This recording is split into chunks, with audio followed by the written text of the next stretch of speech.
Today we have the possibility to sequence the whole genome of one human being.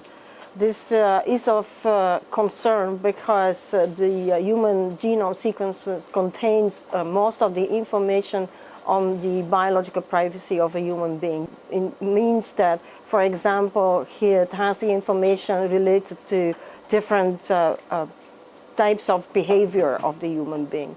Obviously, it has also information that relates to possible risk for that individual for certain diseases. So I don't think we have that much time left. And we need a framework in which we can decide who has access and who does not have access to human genome information.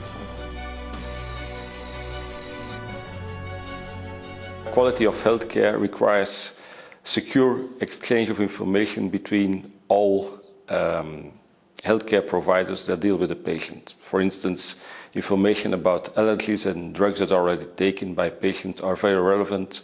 Scientific research in the United States of America demonstrates that due to avoidable negative interaction between drugs, every day the same amount of people dies as in a crash of a Boeing 747. So it is very important that we have good exchange of information. And during the conference, we will try to find methodologies and techniques that permit to have a good balance between effective and efficient healthcare and health research on the one hand, and adequate privacy protection and information security on the other.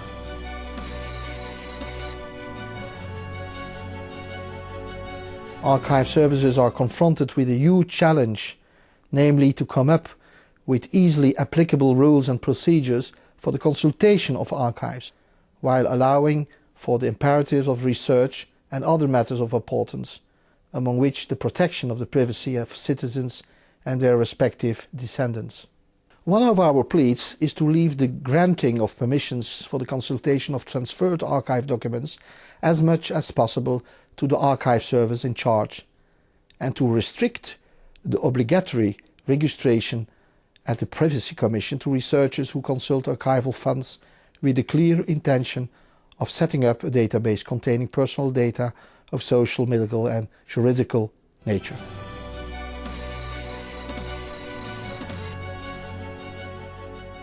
In my opinion, this conference about privacy and historical research is really an important conference. And well, there is, I think, a very widespread opinion that there is a contradiction between respect of privacy on the one hand and historical research on the other. So this is why we engaged with the Privacy Commission for this conference. And we have two objectives.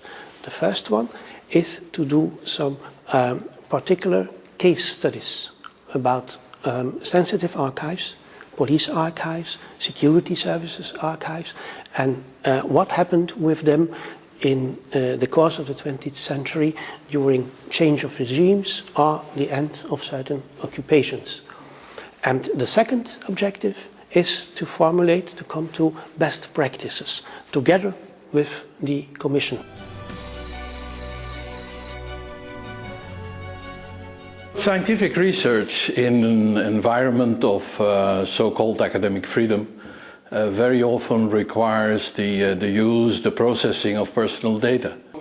There is a need to find a balance between the research purpose on one hand and protection of privacy on the other hand.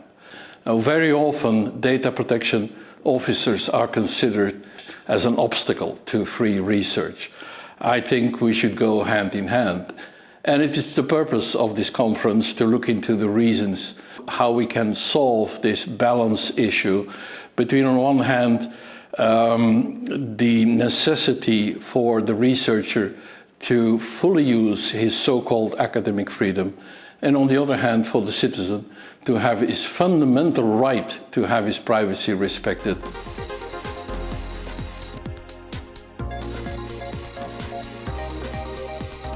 Suomessa tieteellinen tutkimus nähdään asiana, joka tukee tulevaisuutta, kilpailua. La recherche scientifique implique souvent la collecte et le traitement de données à caractère personnel. Ωστόσο, με τις κατάλληλες εγγύησεις που προκύπτουν από το νομικό πλαίσιο, επιτρέπεται η επιστημονική έρευνα.